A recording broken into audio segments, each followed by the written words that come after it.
Link ऐसे मांग रहे हो जैसे कुछ 5 रुपए का सामान है, 50,000 रुपए की मशीन है। बट ही गोज लाइक नहीं, हम एक्स्ट्रा स्मॉल खरीदेंगे and you have to fit on this. अगर आपके बॉयफ्रेंड नहीं है तो प्लीज ये मेरे बॉयफ्रेंड को शेयर कर दो। List of the things I don't want as a birthday gift. Ranking proposal because my boyfriend gonna propose me soon. I get princess treatment on daily basis, जो कि हमारा जन्मसिद्ध अधिकार है। Of course he paid the bill because men should pay the bill. तो क्या आपने कभी नोटिस किया है कि जब भी किसी इन्फ्लुएंसर के कंटेंट में रियल इमोशंस कम होने लग जाएं और उसके वीडियोस बहुत ज्यादा स्क्रिप्टेड लगे और दिखाई दे कि सर्टेन प्रेशर को पुश करने का ट्राई किया जा रहा है, तो फिर ऑडियंस वहाँ सिर्फ वॉच नहीं करती, उसे एनालाइज करती है और अपना रिएक्शन भी देती है। एंड एग्जैक्टली इस वीडियो में हम वही करेंगे। तो रूही राय एक काफी पॉपुलर फेस है सोशल मीडिया का, आपने उनको काफी कंट्रोवर्सीज में जरूर देखा होगा और लेटली उनका कंटेंट का पैटर्न ना डिबेट का काफी मेजर टॉपिक बन रहा है, जहाँ लोग ये पॉइंट आउट कर रहे हैं कि उनका पूरा का पूरा कंटेंट तो उनके बॉयफ्रेंड के सेंट्रिक होता ही है, बट एट सम प्लेसेस एक ऐसे नरेटिव या माइंडसेट को पुश करने का ट्राई किया जा रहा है जो रियल लाइफ में न सिर्फ टॉक्सिक है बल्कि प्रॉब्लमैटिक भी हो सकता है। एंड प्रपोजल आइडियाज पर रिएक्ट करने से लेकर स्टिल नोरिंग सीरीज तक उनकी जो भी कंटेंट है उस पर लोग अभी काफी ज्यादा क्वेश्चन कर रहे हैं, सेइंग कि एक तो फोर्स्ड और प्रेशर्ड दिख रही है चीजें और दूसरा जो तुम्हें ऑडियंस देखती है जो मेजरली टीनेज ग्रुप वाली है, तो वो इस सब को देखकर कितना रॉन्गली इन्फ्लुएंस हो रही है, इसे भी काफी लोग हाईलाइट कर रहे हैं। तो इस सब के बारे में बात करें उससे पहले आप चैनल को सब्सक्राइब जरूर से कर लेना। तो सबसे पहले तो इस वीडियो का मोटिव किसी को भी हेट देने का नहीं है, हम बस बात करने वाले हैं कुछ पैटर्न्स, परसेप्शन और ऑडियंस के रिएक्शन के बारे में। क्योंकि जब एक इन्फ्लुएंसर रिपीटेडली कंट्रोवर्सी का सेंटर बन जाता है ना, तो सवाल सिर्फ लोग इतना हेट क्यों कर रहे हैं ये नहीं रह जाता, सवाल ये बन जाता है कि क्या कुछ तो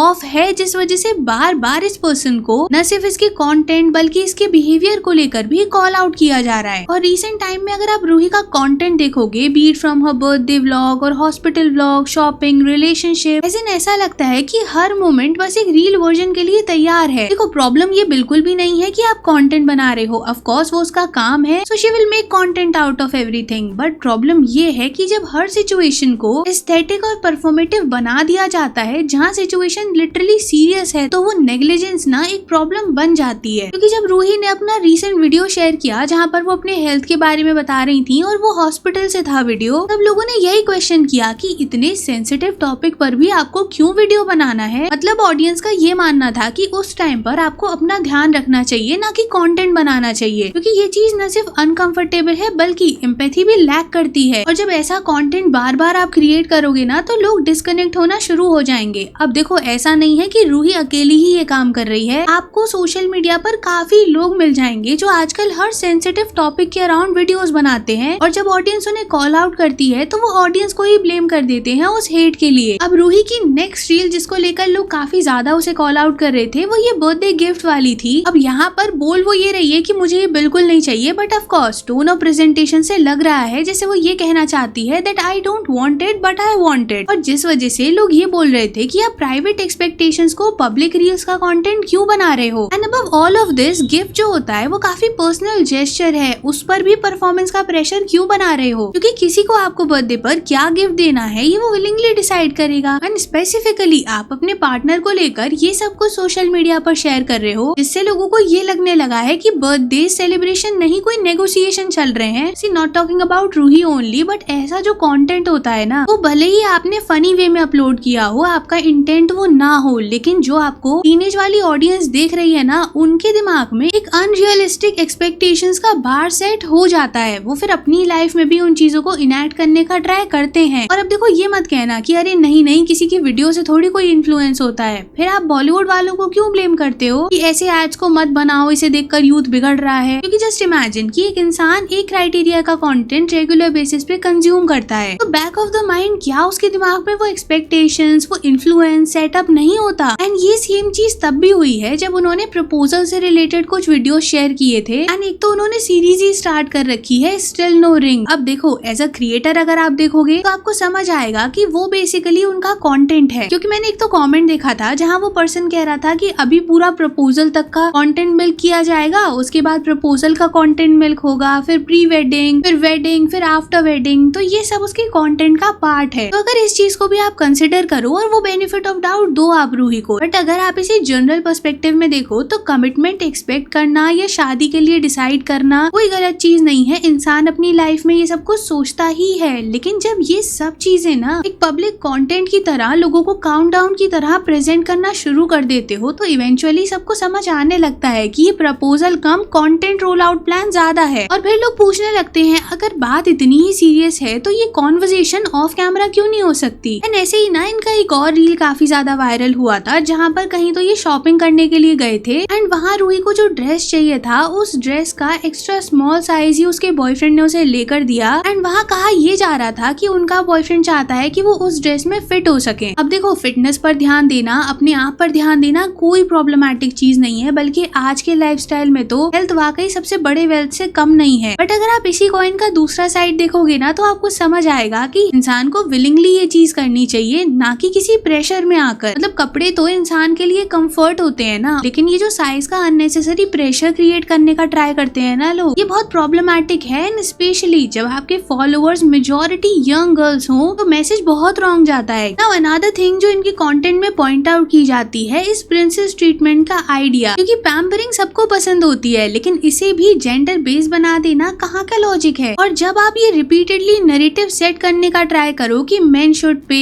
मेन शुड प्रोवाइड, वरना वो टॉक्सिक है, तो ये जो वन साइडेड एक्सपेक्टेशंस को बिल्ड करने का ट्राई किया जाता है ना, ये अपने आप में ही प्रॉब्लमैटिक एंड मेरे हिसाब से तो इलॉजिकल है। क्योंकि रिलेशनशिप एक पार्टनरशिप होती है, कोई ट्रांजैक्शन नहीं। और रूही के केस में जब आपकी व्यूइंग इतनी ज्यादा है तो आप पर रिस्पॉन्सिबिलिटी भी उतनी ही है। बट आई गेस उनके केस में रिस्पॉन्सिबल कंटेंट के बारे में बात करना इज लाइक राखी सावंत से कंट्रोवर्सी ना एक्सपेक्ट करना। क्योंकि जिस इन्फ्लुएंसर का टोन अपनी ऑडियंस से ही रूड होना शुरू हो जाए तो फॉलोअर्स या सब्सक्राइबर्स तो डिस्कनेक्ट होना शुरू हो ही जाते हैं। और इसका सबसे बड़ा एग्जाम्पल था रूही का ये वाला वीडियो। अब देखो नॉर्मली लोग जैसे प्रोडक्ट के लिंक्स मांगते हैं ऐसे ही किसी ने पूछा होगा, और अगर रूही को लिंक के बारे में नहीं बताना था तो शी वुड हैव अवॉइडेड। लेकिन यहाँ पर जो उनका एंटाइटलमेंट नहीं दिख रहा ना, और एक तरीके से ये मैसेज देने का ट्राई किया जा रहा है कि तुम अफोर्ड नहीं कर सकते, ये लिटरली बहुत डिमीनिंग साउंड कर रहा है। और ये सिर्फ मेरा मानना नहीं है, मतलब जब ये वीडियो वायरल हुआ था तो काफी लोगों ने पॉइंट आउट किया कि क्योंकि इन्फ्लुएंसर्स का इकोसिस्टम ही फॉलोअर्स के बिना एग्जिस्ट कर नहीं सकता, तो अगर आप उन्हीं को ऐसे ट्रीट करोगे, रिस्पेक्ट का फ्लो नहीं बनाकर रखोगे दोनों तरफ से, तो बहुत जल्दी आप वो कनेक्ट को लूज कर दोगे, क्योंकि आप इनडायरेक्टली या डायरेक्टली अपनी ऑडियंस को ही हर्ट कर रहे हो। और देखो मैं ऐसा बिल्कुल नहीं कहना चाह रही हूँ कि एक रील के बेसिस पर किसी को भी जज कर लो या फिर उसके खिलाफ वो पर्सपेक्टिव अपने दिमाग में बना लो, लेकिन हाँ जब वो पैटर्न दिखाई देने लगता है तो फॉल आउट तो आता ही है। क्योंकि सिर्फ एक जगह से कंट्रोवर्सी नहीं हो रही ना, आपके पुराने फ्रेंड्स के साथ कंट्रोवर्सी होना, फिर आपका प्रॉब्लमैटिक कंटेंट आना, तो बैकलैश और क्रिटिसिज्म तो जनरेट करेगा ही वो। क्योंकि ऑडियंस भी ये पॉइंट आउट करती है कि जब भी एंगेजमेंट स्लो हो जाता है तभी कोई कंट्रोवर्शियल मोमेंट क्यों क्रिएट होता है। तो सवाल ये नहीं है कि रूही गलत है या सही है, सवाल ये है कि जब रियल इमोशंस भी कंटेंट जैसा फील होने लगते हैं तो फिर ऑडियंस का ट्रस्ट आप कैसे मेंटेन कर सकते हो। तो अब आप बताना मुझे कमेंट्स में कि आप इस पर क्या सोचते हो, कि क्या ये जेन्युइन सेल्फ एक्सप्रेशन है या फिर कैलकुलेटेड एंगेजमेंट स्ट्रेटजी है। तो drop your thoughts in the comment section and video को लाइक करना, शेयर करना, चैनल को सब्सक्राइब करके नोटिफिकेशन जरूर से ऑन कर लेना। And thanks for watching.